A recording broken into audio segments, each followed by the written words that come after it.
Mi nombre es Eduardo Antonio Sardayoga, profesor asistente de la Facultad de Derecho de la Universidad de Oriente y juez profesional de la sección de lo civil y familia del Tribunal Municipal Popular de Santiago de Cuba. La primera pauta que tiene la comisión redactora del código para tener en cuenta esta institución es la mirada que se le da a la gestación solidaria, que en otros países tiene otra denominación, pero las implicaciones que en el orden jurídico penal tienen esta institución.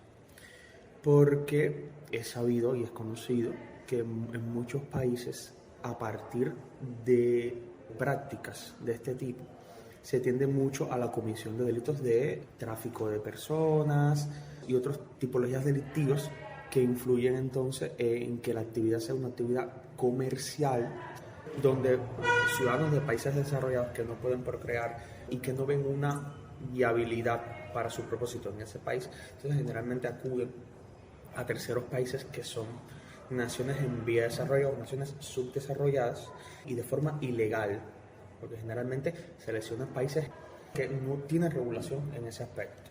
Seleccionan personas de bajos ingresos económicos, gente que necesita el dinero para poder sobrevivir, y aplican estas técnicas de gestación solidaria. Es decir, que en buena técnica jurídica estamos en presencia de un delito, ¿ya?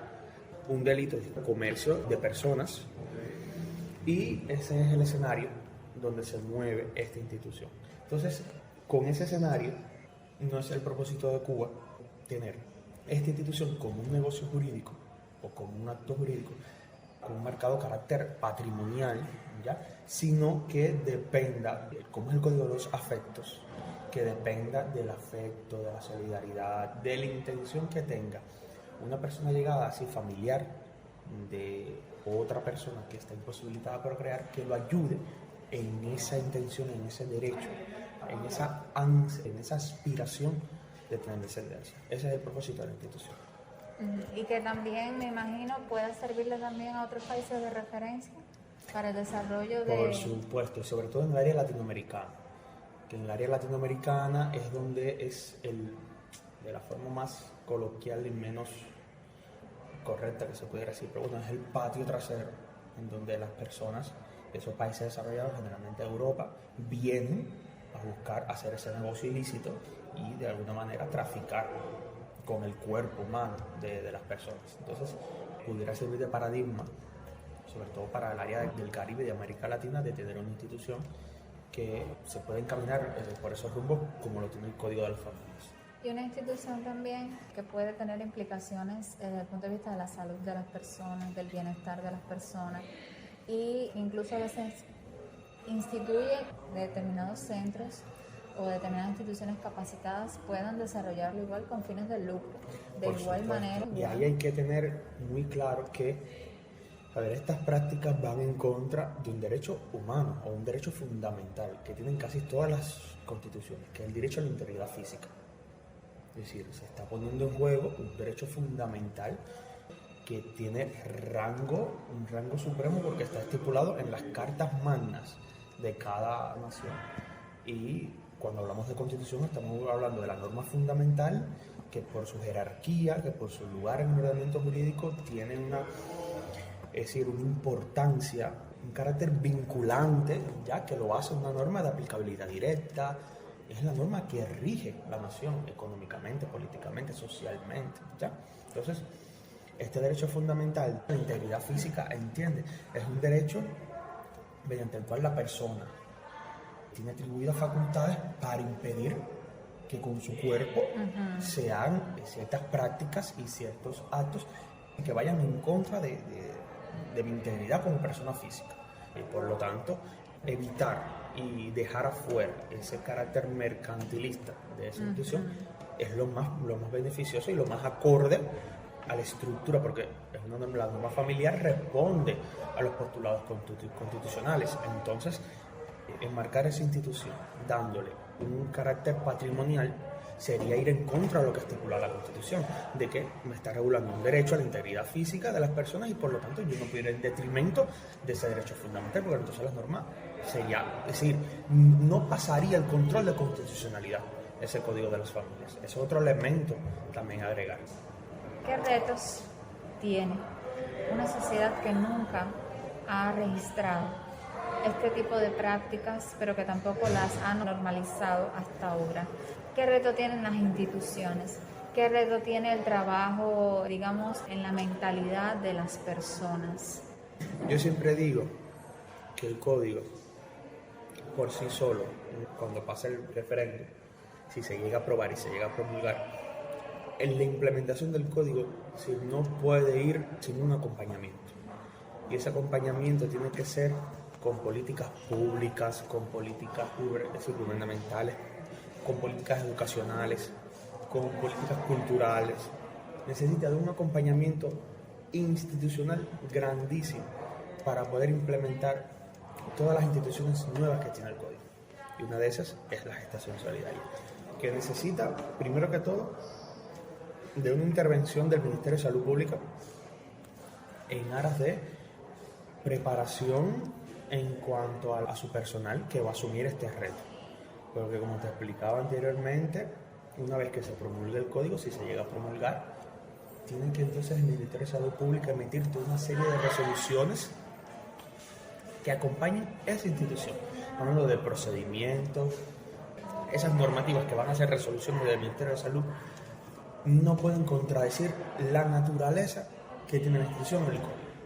Por lo tanto, esas resoluciones tienen que tener un marcado carácter deontológico, pero muy alto, para que las personas que van a participar en esos procedimientos sean personas con un nivel de profesionalidad, con un nivel de imparcialidad y de experiencia que le permita que mantenga la naturaleza con la que se está regulando y no pase entonces a ser objeto de actividad ilícita, entiende, que no tenga un trasfondo ilícito, que la forma en que está regulada muy difícil se pueda derivar esa institución en algo ilícito, muy difícil.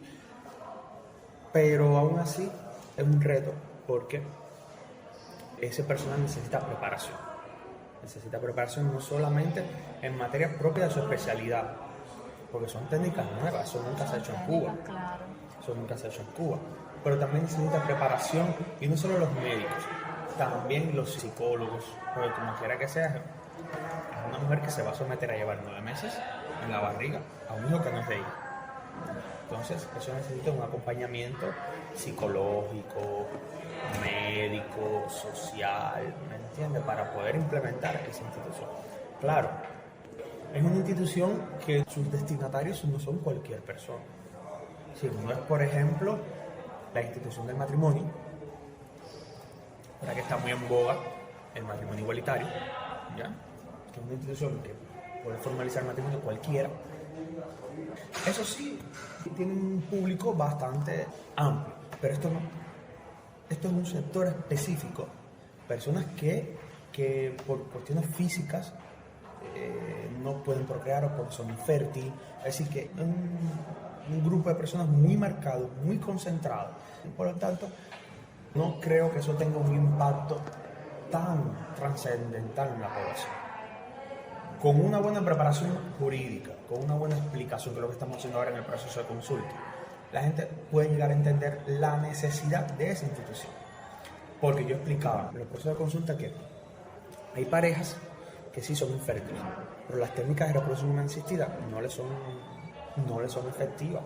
Entonces, ¿qué es lo que le queda? Actualmente, nada.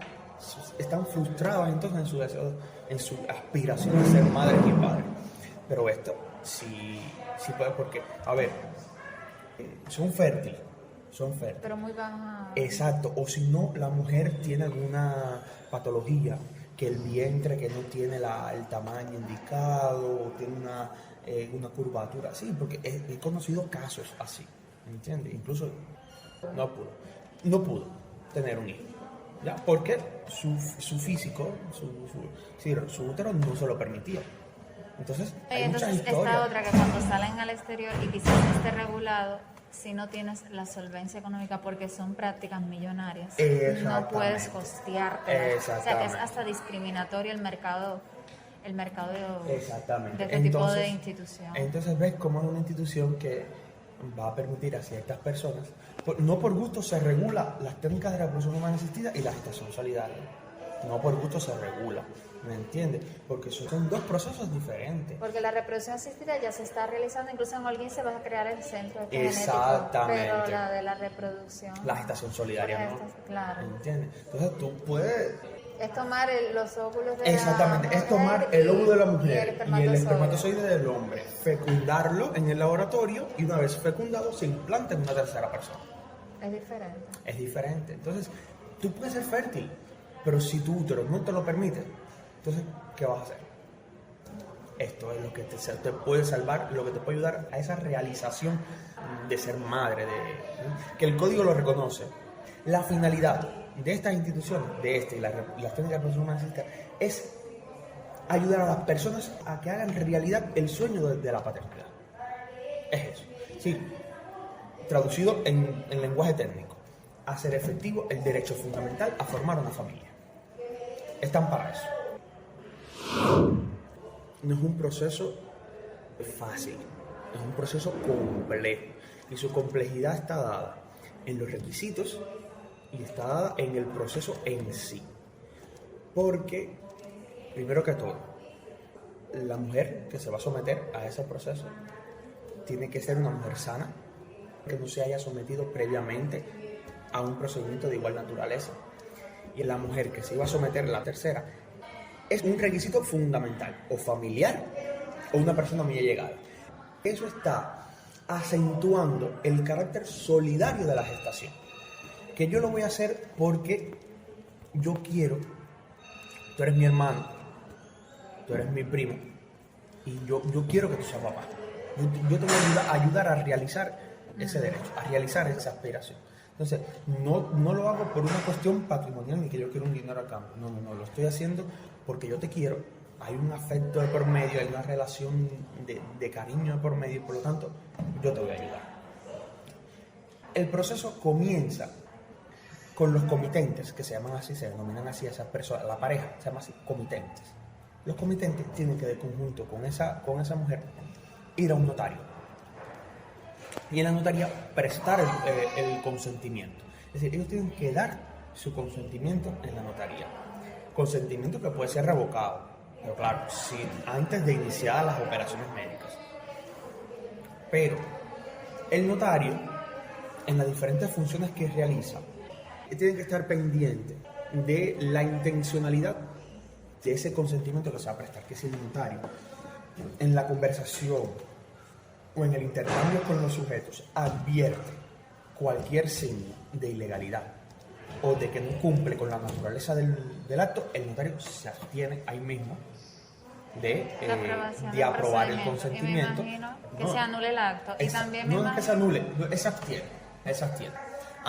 Si él autoriza, si ellos dan el consentimiento y el notario lo plasma en la escritura pública, esos comitentes tienen que, con ese instrumento notarial, contratar los servicios de un abogado y presentar la demanda ante el tribunal. Ajá.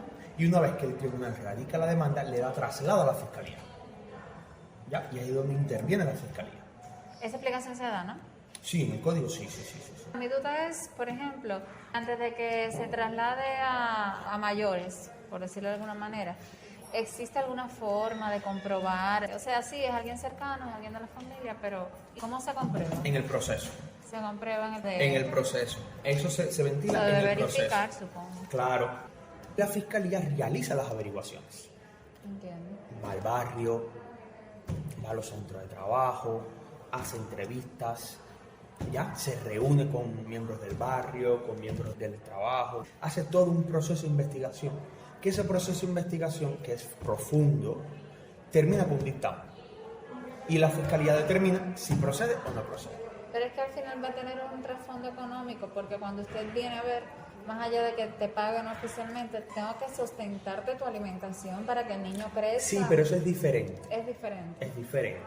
Es diferente en el sentido de que cuando ese niño nazca, ya, quien lleva los 9 meses de embarazo, esa mujer no tiene ningún derecho sobre el niño. Es decir, esa mujer no tiene ningún vínculo filiatorio con ese niño, amén de que la pareja así lo estime conveniente. Pero ella no tiene ningún vínculo filiatorio con el niño. El vínculo filiatorio es de los padres, de esa pareja. Y es lo mismo que la mujer lo llevara dentro de ella, es los mismos gastos que va a hacer si lo tuviera ella. Es decir, lo que yo voy a gastar, si lo tuviera yo, lo gasto. Sí, lo que quiere decir que deben existir condiciones, porque no es que usted va a tener a esa persona desnutrida. Por supuesto. Si tiene condiciones para llevar a cabo el acto, debe mantener las condiciones. Exactamente. Todo eso se ventila también en la averiguación. ¿Ya? Si usted tiene las condiciones para sustentar tanto a esa mujer como a ese feto. ¿Ya? No es que hay un trasfondo patrimonial, no, porque eso que tú me dices es los gastos ordinarios que tú ibas a hacer. Si tú estuvieras embarazada, creo que no lo vas a hacer en tu persona, lo vas a hacer con ella. Es un proceso complejo que lo decide el tribunal, no lo deciden las partes, ni lo decide la entidad médica, lo decide el tribunal, atendiendo el cumplimiento de los requisitos que viene establecido. Las evidencias físicas que tenga, los dictámenes médicos. El material probatorio que se proponga en el proceso, que acredite de verdad la necesidad de esa gestación solidaria. Entiendo. Sí, porque a veces incluso en el mundo se da ni siquiera por una cuestión de que, mira, yo tengo necesidad porque tengo problemas de salud, se da porque me pesa ir a un salón de operaciones y pasar por el dolor de los partos y las molestias del embarazo y quiero. No. Por ejemplo. Y en el mundo se da así. Por eso es que se establece ese procedimiento, ¿me entiendes? Aquí en Cuba, que permite entonces el carácter solidario de la institución y excepcional, su carácter excepcional.